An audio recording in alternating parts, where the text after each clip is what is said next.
예, 이어서 이사야서 17장부터 한 20장까지 한번 볼까요? 읽으면서 말씀 나누겠습니다. 다메섹에 관한 경고라. 보라, 다메섹이 장차 성읍 모양을 이루지 못하고 무너진 무더기가 될 것이라. 이 다메섹은 아람 나라를 얘기합니다. 이 아람 나라는 이제 북이스라엘과 연합이 돼서 있는데 이제 아수르의 침략을 이제 얘기를 하는 겁니다. 그래서 무너진 무너기가 될 것이라. 아직 지금 이사야가 있을 때에는 아직 북이스라엘이 멸망을 하지 않았을 때예요. 아람도 강성하고 북이스라엘도 있는데 이제 아수르가 쳐들어와서 전부 다 멸망을, 하나님이 그 아수르를 세를 내서 그들의 칼을 세를 내서 친다고 하는 것을 계속 예언을 하는 겁니다. 아로엘의 성읍들이 버림을 당하리니 양 무리를 치는 곳이 되어 양이 눕되 놀라게 할 자가 없을 것이며. 아로엘은 노간주 나무의 숲 아니면 두송 두송, 두송이라고 하는 건 뭐 소나무과인지 뭐 모르겠, 노간주 나무가 뭔지 모르겠는데 이 숲이 꽉 차 있는 게 이제 다 없어지면서 그것이 풀밭이 돼가지고 이 양무리가 치는 곳이 된다는 겁니다. 근데 양이 눕되 놀라게 할 자가 없을 것이라. 이제 황폐하게 되니까 이제 양도 치면서 이제 평안해 보이게 되는 거겠죠. 3절, 에브라임의 요새와 다메섹 나라와 아람의 남은 백성이 멸절하여 이스라엘 자손의 영광같이 되리라. 이 성이 이스라엘 자손의 영광같이 된대요. 에브라임 요새는 북이스라엘을 얘기하거든요. 완전히 이제 망할 건데 이스라엘 자손의 영광같이 되리라. 만군의 여호와의 말씀이니라. 자, 4절, 그날에 야곱의 영광이 쇠하고 그 살찐 몸이 파리하리니. 그러니까 북이스라엘이 완전히 멸망을 당해서 몸이 삐쩍 말라갔다는 거죠. 마치 추수하는 자가 곡식을 거두어 가지고 그 손으로 이삭을 벤 것 같고 르바임 골짜기에서 이삭을 주운 것 같으리라. 이 추수하는 자가 곡식을 거두어서 그 손으로 이삭을 벤 것 같고, 완전히 이제 막 그 벼 이삭들이 만약에 이렇게 서 있는데 다 잘라버리면 민둥민둥 보일 거 아니에요. 벤 것 같고 르바임 골짜기에서 이삭을 주운 것 같으리라. 르바임은 거인이라는 뜻입니다. 거인. 그러니까 거인 골짜기에서 이삭을 주운 것 같으니라. 완전히 그러니까 싸그리 없어지는 걸 얘기를 해요. 그러나 오히려 죽을 것이 남으리니. 이 얘기 지금부터 잘 들어보세요. 완전히 멸망당했는데 몇 안 되게 남는 자들 얘기해요. 계속 뭐라 그랬죠? 이사야는 남은 자는 돌아오리라. 즉 남아있는 자만 구원을 받는 것을 또 얘기를 한다는 거예요. 이게 아람 나라를 얘기를 하면서 어떻게 될 건지. 자, 야곱의 영광이 쇠하고 그 살찐 몸이 파리하리니. 그러니까 아람 나라도 멸망을 당하고 북이스라엘도 멸망을 당하는데요. 그러나 오히려 죽을 것이 남으리니 감람나무를 흔들 때에, 이 감람나무는 올리브 나무를 얘기를 해요. 올리브 나무. 흔들어서 가장 높은 가지 꼭대기에 실과 2, 3개가 남은 같겠고 2, 3개가 남는다는 거예요. 전부 다 멸망을 시키는데 그 중에 살아남는 자가 있어요. 이게 구원받을 자들을 얘기해요. 2, 3개, 2, 3개가 남은 같겠고 무성한 나무의 가장 먼 가지에 4, 5개가 남을 가시니. 그러니까 무성한 나무의 가장 먼 가지라는 건 맨 꼭대기나 맨 양쪽 끝을 얘기하는 거죠. 그 중에 4, 5개, 4, 5개가 남은 같으리라. 이스라엘 하나님 여호와의 말씀이니라. 그날에 사람이 자기를 지으신 자를 쳐다보겠으며 그 눈이 이스라엘의 거룩한 자를 바라보겠고 자기 손으로 만든 단을 쳐다보지 아니하며 자기 손가락으로 지은 아세라나 태양상을 바라보지 아니할 것이며 그날에 그 견고한 성읍들이 옛적의 이스라엘 자손 앞에서 버림받은 숲을 속의 처소와 작은 산 꼭대기의 처소 같아서 황폐하리니. 이 말씀을 보면 이제 다자로 끝나는 게 얼마나 길은지 몰라요. 이렇게 쓰기도 힘들 거예요. 근데 성경은 그렇게 쓰여졌어요. 그랬다, 이랬다, 저랬다. 이게 아니라 읽다 보면은 뭐 그랬고, 이랬으므로 이래서, 그랬으니 이렇게 됐는데, 뭐 이런 식으로 나와서 읽을 때 얼마나 힘든지 몰라요. 근데 뭐가 있냐? 읽으면서 하나님의 정말 시를 써도 하나님처럼 잘 쓰신 분이 없어요, 솔직히. 어떻게 이렇게 쭉 읽다 보면 이게 전부 다 시예요. 자, 이게 뭐냐면 그 남아있는 자들이 이스라엘의 거룩한 하나님을 바라보겠다라는 거예요. 자기가 지으신 자를 쳐다보겠고. 아니 다 죽임을 당했는데 누가 쳐다보겠습니까? 남아있는 자가 쳐다볼 거 아니에요. 그래서 자기 손가락으로 지은 자기 손으로 만든 단을 쳐다보지 아니하며 여태까지 우상을 섬겨왔어요. 그런데 이건 아니다. 이런 신이 있었다면 왜 우리가 멸망을 당해야 되느냐. 그래서 가차없이 버리는 겁니다. 하나님이 재앙을 통해서 마음을 돌이키는 계기가 된다라는 거예요. 그러니까 반드시 구원받을 사람들은 뭡니까? 환난을 통해서 자기 본 모습을 보고 하나님 앞에 마음을 완전히 깨트리고 돌아와서 여호와 하나님의 백성이 되는 걸 얘기를 합니다. 그래서 자기 단을 쳐다보지 아니하며 자기 손가락으로 지은 아세라나 태양상을 바라보지 아니할 거죠. 완전히 버리는 걸 얘기해요. 자기가 믿었던 것들을. 즉 기독교인들한테 얘기합니다. 여태까지 하나님이라고 믿었던 게 당신들이 만들었던 하나님이에요. 다 버려버려야 돼요. 하나님, 예수님, 성령님 이것조차도 다 버려야 돼요. 왜냐? 내가 만들었잖아요. 하나님 말씀 속에 진리 되신 하나님을 믿는 게 아니라 거짓 목사한테 속은 얘기들을 듣고 이게 진짜 내 하나님이라고 믿었는데 하나님이 칼날로 치실 때에 자기를 구원을 못 해주잖아요. 내가 믿었던 게. 그래서 다시 근본으로 돌아오라는 얘기입니다. 근본으로. 그래서 그날에 그 견고한 성읍들이 옛적의 이스라엘 자손 앞에 버림바 된 숲을 속의 처소와 작은 산 꼭대기에 처소가 돼서 황폐하리니 옛적의 이스라엘 자손 앞에 버림바 된 숲을 속의 처소는 뭡니까? 우상 섬기는 데를 얘기해요. 산당 같은데. 그리고 작은 산 꼭대기에 처소 같아서 산당들을 얘기합니다. 하나님 떠나서 바알 신상을 물고 저기 태양상을 막 놓고 아세라상, 아스타롯상들을 막 세워놓고 했던 게 다 황폐해질 거라는 거죠. 이는 네가 자기의 구원의 하나님을 잊어버리며 자기의 능력의 반석을 마음에 두지 않은 까닭이라. 여호와 하나님을 마음에서 버린 까닭이라. 그러므로 내가 기뻐하는 식물을 심으며 이방의 가지도 이종하고 네가 심는 날에 울타리로 두르고 아침에 너의 씨로 참 반륙하도록 하였으나 근심과 심한 슬픔의 날에 농작물이 없어지리라. 어떻게 했냐면은 하나님을 잊어버리고 내가 내 나름대로 기뻐하는 식물을 막 파종을 하고 이방의 가지도 이종. 이방의 가지는 뭡니까? 우상들을 얘기해요. 그거를 이종을 가져와서 뭡니까? 우상으로 섬긴 걸 얘기해요. 이방 가지는 이방 사람들의 문화들을 가지고 와서 이종, 그러니까 종자를 이식을 한 겁니다. 이종하고 네가 심는 날에 울타리로 들어오고 야 여기는 이제 잘 될 거야. 우리가 바알신을 섬기면 얼마나 행복하겠어. 막 이렇게 하면서 울타리도 줘서 자기 보호를 삼고 아무도 함부로 못 들어오도록 내가 믿는 신앙세계와 그러니까 신앙세계 안에 아무도 못 들어오도록 하는 거예요. 우상을 섬기면서. 그랬다가 농작물이 없어지리라. 완전 심판을 받는 거죠. 뭐. 재앙을 만나게 되는 거죠. 슬프다. 많은 민족이 소동하였으되 바다 파도에 뛰노는 소리같이 그들이 소동하였고 열방이 충돌하였을 때 그 물에 몰려온같이 그들도 충돌하였다. 아수르 민족이 쳐들어와서 전부 다 쳐 죽이는 겁니다. 열방이 충돌하기를 많은 물에 몰려온과 같이 하나 주께서 그들을 꾸짖으시리니 그들이 멀리 도망함이 산에 겨가 바람 앞에 흩어짐 같겠고 폭풍 앞에 떠도는 티끌 같을 것이라. 너무 큰 나라가 쳐들어와가지고 완전히 죽여버리면서 멸망시키면서 지빈이 뭐니 전부 다 망가뜨려 놓는 거예요. 못 살게. 그러니까 이들은 뭡니까? 심판받는 하나님의 재앙을 입혀주는 자들은 어떡합니까? 바람에 나는 겨처럼 잠깐 바람이 슉 하면 휙 날아가요. 태풍이 왔는데 티끌, 잔먼지처럼 그냥 온 사방에 먼지가 날리는 거죠. 가볍게. 견딜 수 없다는 겁니다. 보라, 저녁에 두려움을 당하고 아침 전에 그들이 없어졌나니 이는 우리를 노력한 자의 분깃이요 우리를 강탈한 자의 봉이니라. 이 얘기는 뭐냐면요.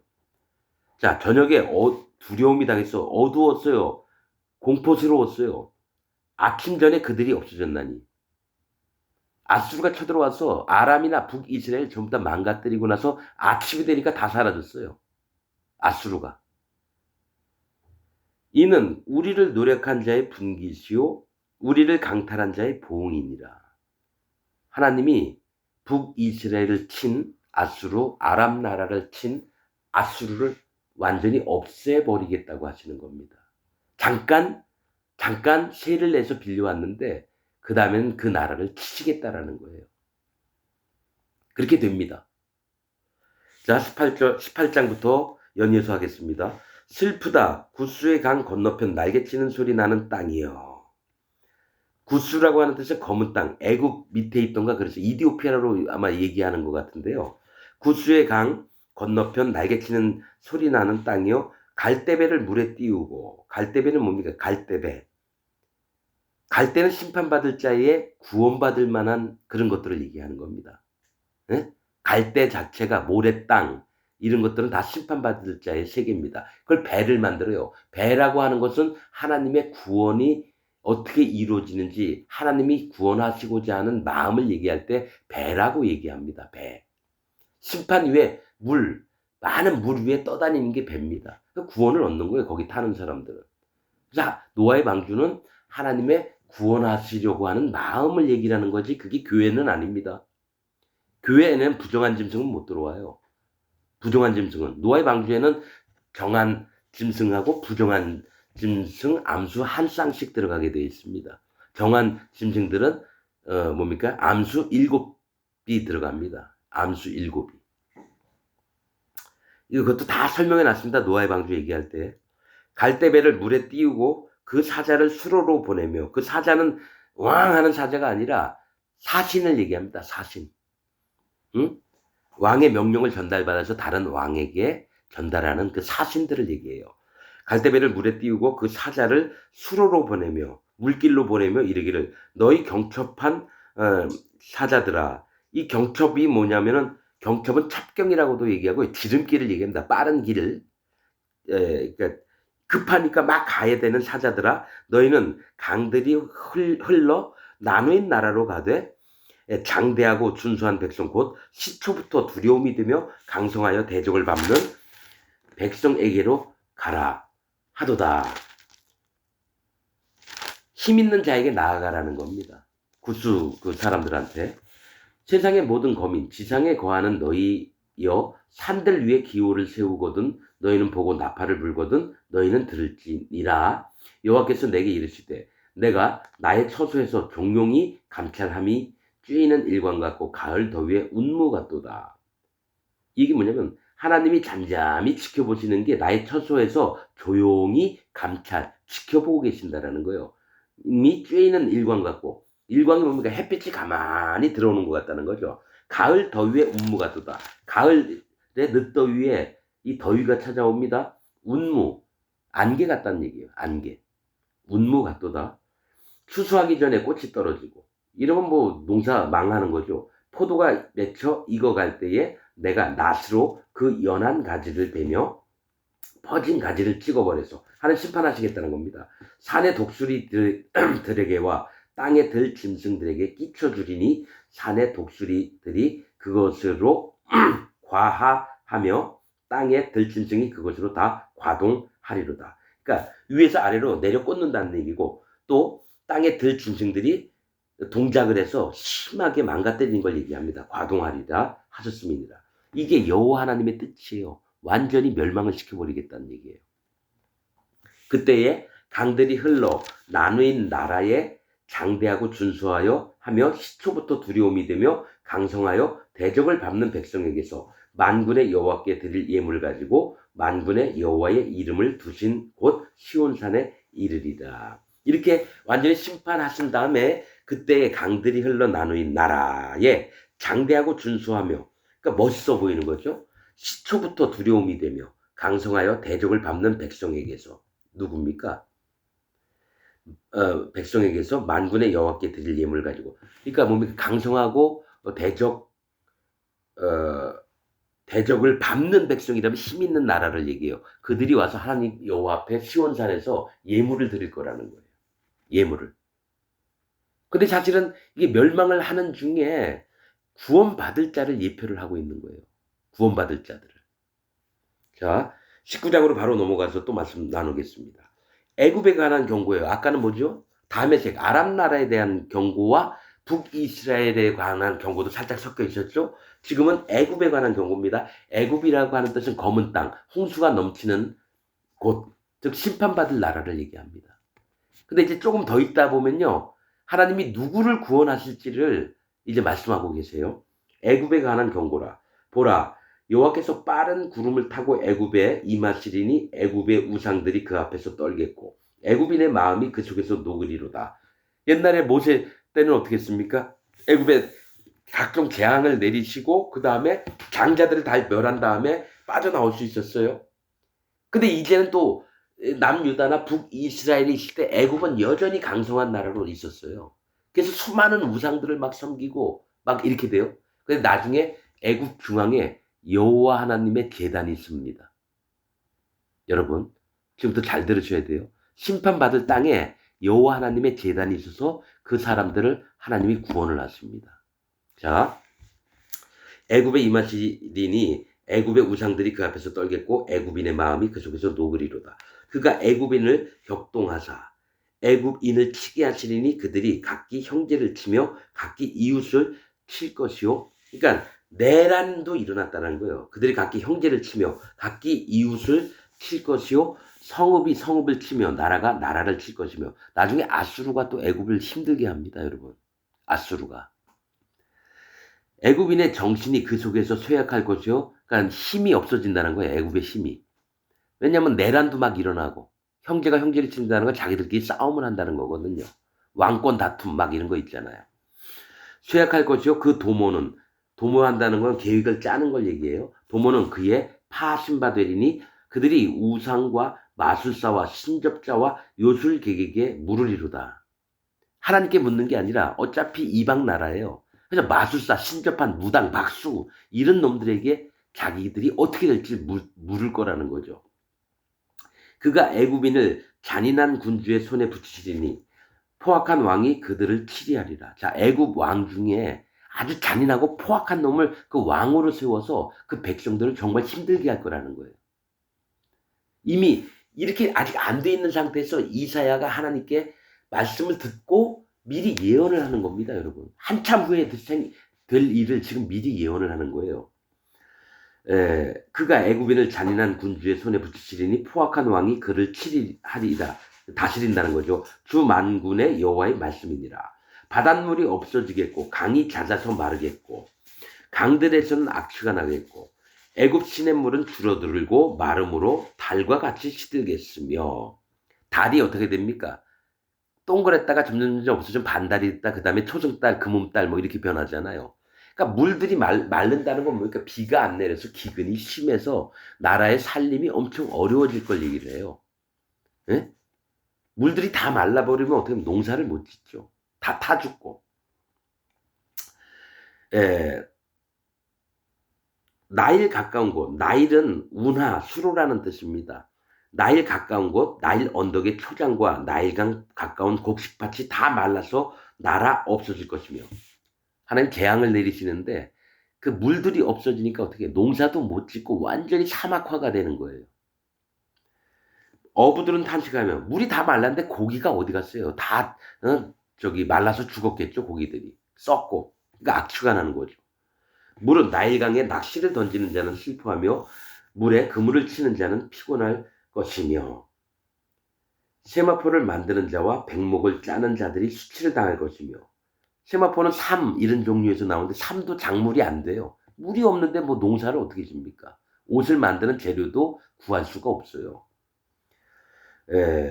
애굽의 기둥이 부서지고 품꾼들이 다 마음에 근심하리라. 11절 소안의 방백은 지극히 어리석었고 바로의 가장 지혜로운 모사의 모략은 우준하였으니 이 소안은 뭡니까? 저지대 낮은 땅을 얘기합니다.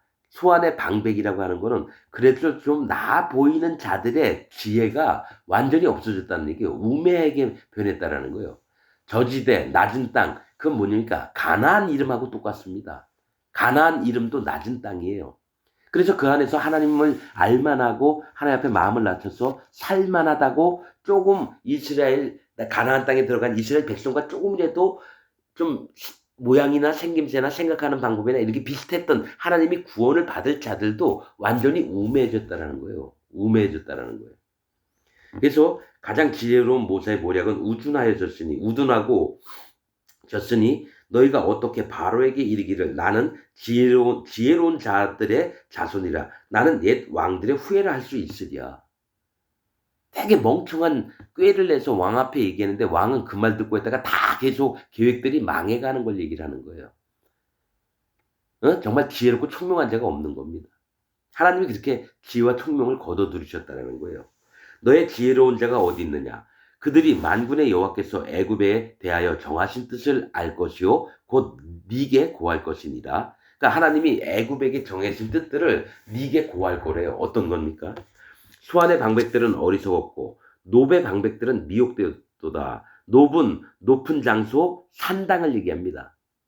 그러니까 마음을 낮추고 좀 비슷한 척 하는 사람들이나 하나님 앞에 바르게 보이려고 또 산당 이방신들을 믿으면서 마음이 교만해져서 지 멋대로 했던 놈들 노베 방백들 미혹되었도다. 그들은 애굽 지파들의 모퉁이의 돌이건을 대표하는 자라는 거예요.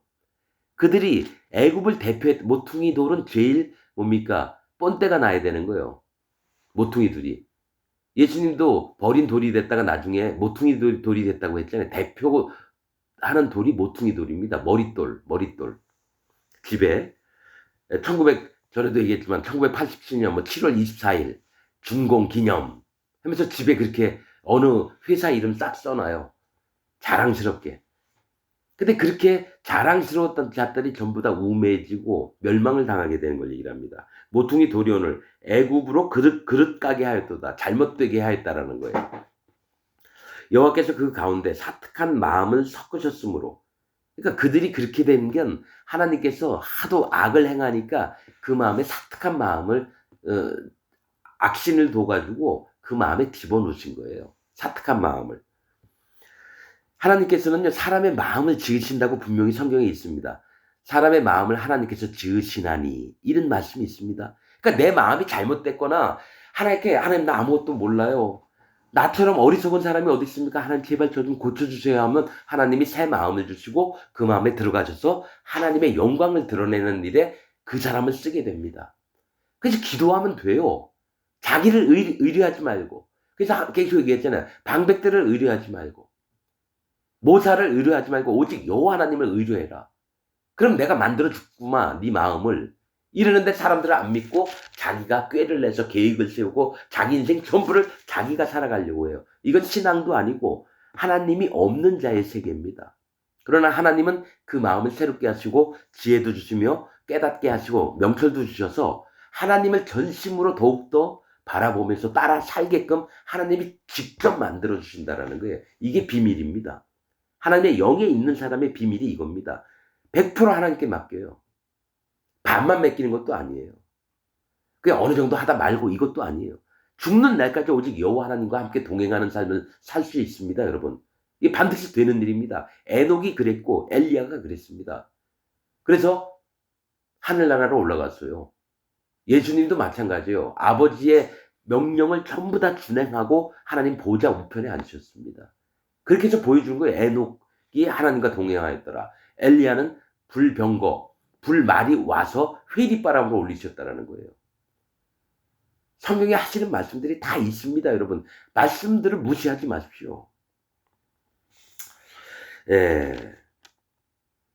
사특한 마음을 섞으셨으므로 그들이 애굽으로 매 때에 잘못 가게 함이 취한 자가 토하면서 비틀거림 같게 하였으니 하는 일마다 술 취해서 비틀거리면서 하는 것처럼 하나님이 느끼게 하셨다는 거죠. 자, 15절. 애굽에서 머리나 꼬리나 종려나무 가지나 갈대나 아무 할 일이 없으리라. 왕이나 맨 밑에 있는 꼴등으로 있는 백성들이나 종려나무 가지나, 종려나무는 뭡니까? 풍성한 가지를 얘기해요. 종려가지는. 그러니까 종려가지는 풍성한 그 귀족들을 얘기하고요. 돈 많은 재벌들을 얘기합니다. 종려나무 가지나 갈대나 심판받을 자, 미천한 자들을 얘기를 합니다. 하나님 앞에. 바라볼 곳이 없는 자들. 아무 할 일이 없으리라. 그날의 애굽인이 부녀와 같을 것이라. 강성했던 자가 여자처럼 굴어요. 어떻게 해요? 저기 장군들은 어떻게 합니까? 감히 "야 우리 같이 싸우자. 저들을 물리칠 수 있다." 하면서 막 이랬던 자들이 여자들처럼 "아유 어떡하란 말이야. 이런 형편에 우리가 뭘 한다고." 이렇게 변한다라는 거예요. 힘이 완전히 빠지는 걸 얘기하죠. 애굽인이 분유와 같을 것이라 그들이 만군의 여호와의 흔드시는 손이 그 위에 흔들림을 인하여 떨며 두려워할 것이며 유다의 땅은 애굽의 두려움이 되리니 오히려 애굽이 망하고요. 애굽이 훨씬 더 컸거든요. 힘이나 말이나 병거가 엄청 많았는데 완전히 애굽이 멸망을 하기 직전이 돼서 유다의 땅이 오히려 더 커지는 걸 얘기를 해요. 권세가, 힘이. 유다의 땅은 애굽의 두려움이 되리니 이는 만군의 여호와께서 애굽에 대하여 정하신 모략을 인함이라. 하나님이 꾀를 내셔서 애굽을 치실 생각을 하는 거예요. 그 소문을 듣는 자마다 떨리라. 자, 그날에 애굽 땅에 가나안 방언을 말하며 가나안 땅엔 누가 삽니까? 유다와 이스라엘, 북이스라엘 백성들이 삽니다. 그러니까 그쪽에 애굽에 너무 힘이 없어지니까 가나안 풍습을 받아들여서 가나안 땅의 말들을 하는 겁니다. 가나안 땅의 말. 근데 이게 뭐냐면 이스라엘의 문화를 받아들이면서 거기서 구원받을 자 몇이라도 구원하시려고 한다는 얘기예요. 가나안 방언을 말하면 애굽이면 애굽 방언이 있을 거 아니에요, 말들이. 근데 가나안 땅의 말들을 이제 하는 사람들이 있다는 건 하나님이 계시다라는 소리를 듣고 그럼 하나님 누군데? 그랬더니 옛날에 애굽에서 징벌을 내리시고 그다음에 장자를 다 쳐주시고 홍해를 가르시고 가나안 땅 들어가 있던 이스라엘 하나님이 거기 계셨다. 그러면서 그들의 방언을 조금씩 배워가는 겁니다. 믿음이 어떻게 되고 하나님 살아계심이 어떻게 되는지 조금씩 배우게 되는 걸 얘기해요. 그러니까 문화가 넘어가는 거예요. 우리 한국 한류 문화가 전 세계 강타했잖아요. 그래서 한국말 배우려고 하는 사람이 엄청 많은 것처럼 그럼 거기에 하나님의 살아계심도 누군가에게 전달이 되는 겁니다. 자, 가나안 방언을 말하며 만군의 여호와를 가리켜 맹세하는 5성읍이 있을 것이며 그중 하나를 장망성이라 칭하리라. 자, 가나안 방언을 말하며 만군의 여호와를 가리켜 맹세하는 그러니까 하나님을 믿는 5성읍이 있을 거라는 거예요. 5성읍이 와요. 하나님의 5선 지혜를 얘기하거든요. 그래서 이 애굽에서 힘이 강성했던 자가 너무 힘이 없어지니까 그 중에서 가나안 이스라엘 백성들이 했던 말을 했던 자가 있고 그 중에서 여호와 하나님을 믿는 자들이 5성읍이 생겨요. 그런데 그 중에 하나는 장망성이다. 이 장망성은 장차 멸망할 성을 얘기합니다. 장망성.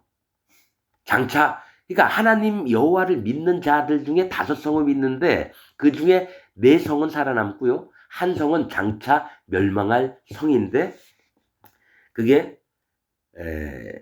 멸망성이라고도 이름하고요. 파멸의 도시라고도 얘기하고요. 이게 태양성이라고도 얘기를 한다고 그래요. 그러니까 뭐냐면 하나님을 받았는데 분명히 악하게 자라나는 자가 있다라는 거예요. 기독교를 얘기를 합니다. 현재 기독교를. 뭐냐면 하나님은 받아들이고 예수님도 받아들였는데 뭡니까? 지들 멋대로 믿는 거예요. 그래서 장차 망할 장망성, 장차 망할 성이 됩니다. 네, 장망성이라 칭하리라. 그날에 애굽 땅 중앙에는 여호와를 위하여 제단이 있겠고 번제단이 있는 겁니다. 이 이방 나라에 여호와의 제단이 쓴다라는 거예요. 있겠고 그 변경에는 여호와를 위하여 기둥이 있을 것이요. 여호와 앞에 뭐 야긴, 보아스인가 뭐 있죠? 저기 솔로몬의 성전에 그런 거 있어요. 야긴과 보아스가 있을 거예요. 또 성막에 예. 그렇듯이 이스라엘의 문화를 갖다가 자기 애굽 중앙에 이제 놓게 되는 건 뭡니까? 여호와 하나님을 믿을 만한 자들이 생긴다라는 겁니다. 그래서 기둥이 있을 것이요 이것이 애굽 땅에서 만군의 여호와를 위하여 표적과 증거가 되리니 표적과 증거가 된대요. 그 제단이 있고 그 기둥이 있는 게 이는 그들이 그 압박하는 자의 연고로 애굽을 괴롭히는 자들의 연고로 여호와께 부르짖겠고 아니 이스라엘 사람들이 아니에요. 애굽 사람 심판받을 자가 여호와 하나님께 부르짖는다는 거예요. 여러분 지금 기독교에서 여호와 하나님께 부르짖는 자 몇 명이나 됩니까? 없습니다. 다 잘 먹고 잘 살고 장망성 갖고 그래요. 좋은 게 좋은 거다 그러고 하나님의 말씀은 전달이 안 되고 목사가 만들어낸 얘기 하나님 말씀과 섞어서 그렇게 계속하고 있어요. 그러나 심판받을 이 나라 애굽의 중앙에 여호와의 제단과 그 변경에는 기둥이 있으며 자 여호와께 부르짖겠고 여호와께서는 한 구원자 보호자를 보내사 그들을 건지실 것입니다. 예수 그리스도 하나님을 얘기하는 거예요. 예수 그리스도 하나님을 애굽 땅에도 보내신다라는 얘기입니다. 어떻게? 그 다음부터 나옵니다. 여호와께서 자기를 애굽에 알게 하시리니 그날에 애굽인이 여호와를 알고 제물과 예물을 그에게 드리고 경배할 것이요 여호와께 서원하고 그대로 행하리라. 믿음의 사람들이 생긴다라는 거예요. 하나님 마음에 합한 자들이 애굽 땅에 이게 이스라엘 사람이 애굽 땅 가서 하는 게 아니라 그 땅 백성들이 한다라는 거예요. 애굽은 심판받을 자를 항상 얘기했어. 애굽을 의지하지 말아라. 하나님 계속 얘기하고 애굽의 말이나 병거를 막 사오면 네 힘을 키우려고 하지 말아라. 내가 이 나라를 지켜줄 테니까 제발 그 나라를 의지 말아라. 그 나중에 어떤 얘기냐면 너희가 애굽에 갈 때 지팡이를 의지하려느냐? 즉 애굽을 의지하면 너희도 같이 심판을 당한다고 계속 애굽을 되게 안 좋게 얘기했는데 지금은 멸망을 시키면서는 그 중에서 하나님이 구원할 자를 찾고 계시다라는 거예요. 애굽 땅에서. 자, 여호와께서 애굽을 치실 것이라도 치시고는 고치실 것인고로 한 번은 치고요. 그 와중에 하나님 앞에 마음이 꺾여서 자기 무릎을 꿇고 하나님께 머리를 조아리며 자기의 죄 악을 인정하며 하나님 앞에 심판을 두려워하며 하나님을 경외하는 자들을 세우셔서 그들을 고치시겠다라는 겁니다. 구원하시겠다라는 거예요. 그들이 여호와께로 돌아올 것이라. 봐봐요. 계속 이방인으로 있었어요. 뭐 돌아오는 게 뭔지 아나요? 근데 하나님이 그들의 마음을 만지셔서 그들로 여호와 하나님 앞에 구원받게끔 고치시겠다라는 거예요. 돌아오게끔. 여호와께서 그 간구함을 들으시고 그를 고쳐주시리라. 그들이 하도 어려우니까 이스라엘 백성이 어려울 때 하나님을 찾았듯이 이방 나라 백성에게도 하나님이 그 마음을 간구하기 때문에 고쳐준다는 거예요. 간구하지 않으면 안 고쳐주세요. 즉 하나님께 구원을 입고자 하는 자는 전심으로 여호와 하나님께 돌아와서 그 앞에 무릎을 꿇고 자기를 정직하게 인정하고 구원받기를 간절히 원할 때 하나님이 반드시 이 땅에 2025년 이 세계 정말 애국과 같은 세상에서 살고 있는 기독교인들도 그 마음이 돼서 여호와 앞에 구원을 얻을 수 있는 거예요. 우리가 여러분 이스라엘 백성입니까? 아니에요. 한국 사람이에요. 유대인들이 아니라고요. 우리는. 애굽에 있다고 생각을 해야 돼요. 우리가. 멸망을 받을 자라고 생각을 해야 돼요. 그 다음에 여호와 하나님 앞에 전심으로 구원을 바라고 마음을 낮추고 할례받는 믿음이 있으면 반드시 하나님은 예수 그리스도의 증거가 마음에 들어오게 하고 그 다음에 성령 하나님이 오십니다. 그러니까 애초에 간구하는 마음이 없어요. 할례받는 마음이 없다라는 거예요. 그러니까 안 되는 거죠. 예, 그날에 애굽에서 아수르로 통하는 대로가 있어. 아수르 사람은 애굽으로 가겠고 애굽 사람은 아수르로 갈 것이며 애굽 사람이 아수르 사람과 함께 경배하리라. 아수르가요. 하나님이 새 내와서 이집트니 애굽이니 북이스라엘이니 유다를 공격할 거예요. 근데 뭐가 있냐면 대로가 있어서 그리로 왔다 갔다 한다는 건 얘기. 그래서 경배하리라. 이 얘기 뭐냐면 하나님을 믿는 자가 애굽에도 있고 아수르에도 있게끔 하신다는 얘기예요. 그러니까 전 세계에 있는 모든 민족에게 간과해서 돌아오는 자들을 하나님이 구원하시겠다는 얘기를 이사야를 통해서 합니다. 뭡니까? 아모스의 아들 이사야. 아모스는 무거운 짐을 진 자. 즉 학대당하고 포로가 되고 노예살이 해보고 짓눌려 봤던 자들이 하나님께 부르짖으니까 하나님이 그 소리를 들으시고 그들에게 이사야 여호와의 구원을 입혀주시는 걸 얘기를 합니다. 이사야서의 내용이 전반적으로 그렇다라는 거예요.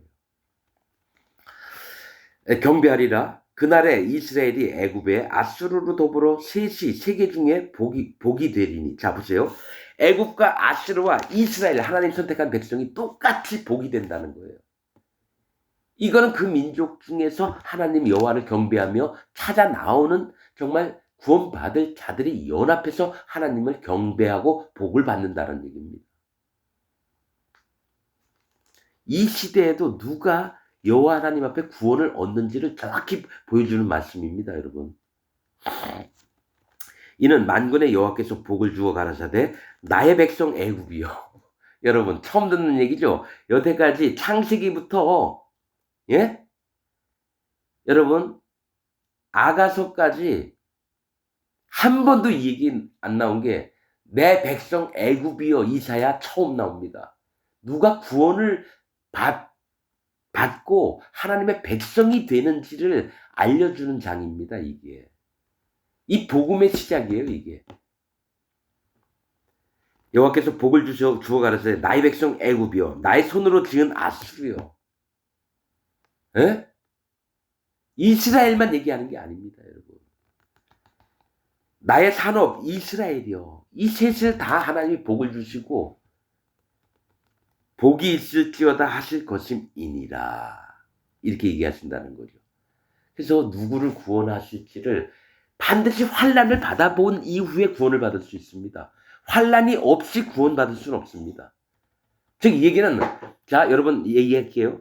그러면 잘 살고 행복하게 하는 사람은 구원을 못 받느냐? 그게 아닙니다. 스스로 마음을 괴롭게 하는 자들은 구원 받습니다. 만약에 4조 원, 10조 원의 재벌이 있어요. 근데 그가 자기 사무실에서 무릎을 꿇고 하나님 재물은 헛된 것이네요. 아무것도 아니네요. 이게 있는데 이게 내 겁니까? 여호와 하나님 겁니다. 하나님 저를 불쌍히 여겨 주옵소서. 이렇게 기도하는 자는 구원을 받습니다.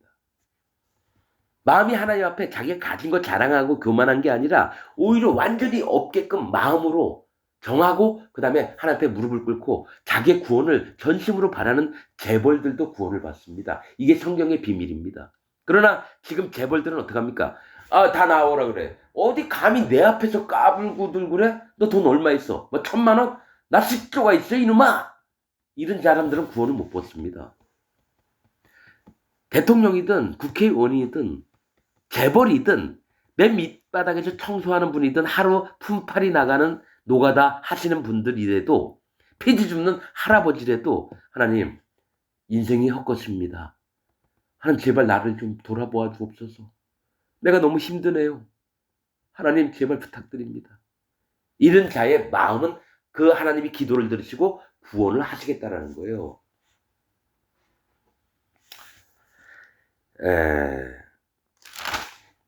자, 짧으니까 20장까지 하겠습니다. 아스르 왕 사르곤이 군대 장관을 아스돗으로 보내매 그가 와서 아스돗을 쳐서 취하던 해. 자, 사르곤은 아스르 왕입니다. 그러니까 북이스라엘도 없앴고 애굽도 힘들게 했고 아람 나라도 진멸한 그 아스르 왕 사르곤은 왕은 미쁘시다 하는 자입니다. 왕은 미쁘시다. 군대 장관을 아스돗에 보내서 아스돗을 취했어요. 아스돗은 견고한 곳 요새를 얘기합니다. 그러니까 견고하다, 진짜 무너지지 않을 거다 할 때 아스루 왕이 쳐들어와서 그 곳을 뭡니까 점령을 한 걸 얘기를 합니다. 하던 해에 그때에 여호와께서 아모스의 아들 이사야에게 아모스는 뭐랬죠? 무거운 짐진 자 이사야는 여호와의 구원 이런 하나님의 구원의 방법을 알려주시는 이사야에게 일러 가라사대 갈지어다 네 허리에 배를 끄르고 네 발에서 신을 벗을지니라 하심에 그가 그대로 하여 벗은 몸과 벗은 발로 행하니라.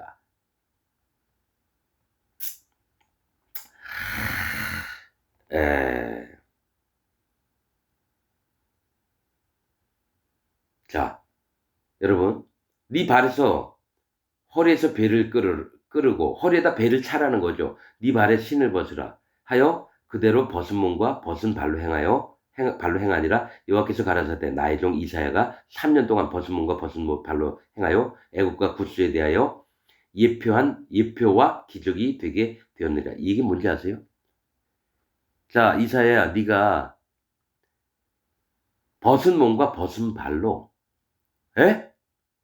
애굽과 구스에 가서 3년 동안 뻘거벗고 다니라는 얘기입니다. 난 눈물의 선지자 에레미야만 이런 줄 알았어요. 하나님 종에게 3년 동안 구스와 애굽을 다니면서 벗은 몸으로 빨개 벗고 신도 벗고 허리에는 베일을 띠고 앞으로 너희가 당할 일들을 예언을 하라고 했던 겁니다. 그러니까 하나님 종 되면 너무 힘들어요. 3년 동안 그렇게 다녀야 되고요. 창피 무릅쓰고. 하나님 명령이니까 그렇게 살아야 돼요. 자기 모든 생각, 자기 기준들을 다 버리고. 그래서 그게 징표가 된다는 거예요. 이와 같이 애굽의 포로와 구스에 사로잡힌 자가 아수르 왕에게 끌려갈 때 젊은 자나 늙은 자가 다 벗은 몸, 벗은 발로 볼기까지 드러내어 애굽의 수치를 베이리니 그들이 그 바라던 구스와 자랑하던 애굽을 인하여 놀라고 부끄러워할 것이라. 여러분, 이게 구원이 애굽에서 이루어지고 구스에서도 이루어지고요. 아수르에서도 이루어집니다. 근데 뭐냐면 이사야가 빨개 벗고 다니면서 허리에 베를 띠고 그들을 회개케 했다라는 거예요. 하나님의 진노가 임할 거다. 그런 다음에 애굽 중앙에 여호와의 제단이 섰고 여호와의 기둥들이 서서 당한 이후에 하나님을 숭배, 경배하는 자들이 나왔다라는 거예요. 그래서 여러분, 하나님의 종을 통해서 구원받는 자가 나옵니다. 자기 멋대로 믿고 그거 아닙니다. 반드시 구원은 하나님의 종을 통해서 경고하심을 입고 그 마음을 확 100% 낮췄을 때에 구원받을 심령이 돼서 하나님이 만나주시는 겁니다. 눈물의 선지자 예레미야도 빨개 벗고 다녔어요. 회개케 하느냐고. 자, 6절 그날에 그 이 해변 거민이 말하기를 우리가 믿던 나라 곧 우리가 아수르 왕에게서 벗어나기를 바라고 달려가서 도움을 구하던 나라가 이같이 되었은즉 우리가 어찌 능히 피하리요 하리라. 이게 뭐냐면 아수르 왕이 쳐들어오니까 야 우리 애굽에서 좀 도와달라 그러자 이랬는데 애굽이 완전히 아수르한테 뭡니까? 맥히니까 점령을 당하고 멸망을 당할 것처럼 되니까 어떻게 그 나라가 이렇게 될 수가 있느냐. 우리가 피하려고 했던 믿으려고 했던 애굽이 왜 이 지경까지 왔느냐 이 얘기를 하는 거예요. 그러면서 20장을 마쳐줍니다. 여러분 하나님의 나라와 하나님의 말씀들은 정확무오합니다. 누가 구원을 받고 누가 심판을 받는지 정확히 기록하고 있습니다. 여러분 이사야서에 하나님의 마음을 발견하면 기독교인들 중에 이 말씀의 뜻들을 깨달은 자는 하나님 앞에 확 무릎을 꿇습니다. 그리고 구원받을 심령이 됩니다. 그러나 에이 누구 뭐 또 한 사람 목사가 얘기하는 거겠지. 이런 사람은 절대로 구원 못 받습니다. 이건 하나님의 마음들을 살펴본 하나님 종들의 세계에서는요. 이게 진리입니다. 내가 만들었는 얘기가 아니거든요. 하나님이 내 마음에 주신 대로 그대로 얘기를 하는 겁니다. 여러분들의 마음을 살펴보세요. 아직 구원도 못 받으면서 자기 산당에서 하나님 지가 만들어서 믿고 있잖아요. 그렇게 되는 자는 완전히 멸망을 당합니다. 이게 하나님이 이스라엘 백성이든지 전 세계에 있는 민족들에게 하시는 말씀입니다. 여러분도 돌이키시기를 부탁을 드리겠습니다. 오늘 말씀 여기서 마치겠습니다.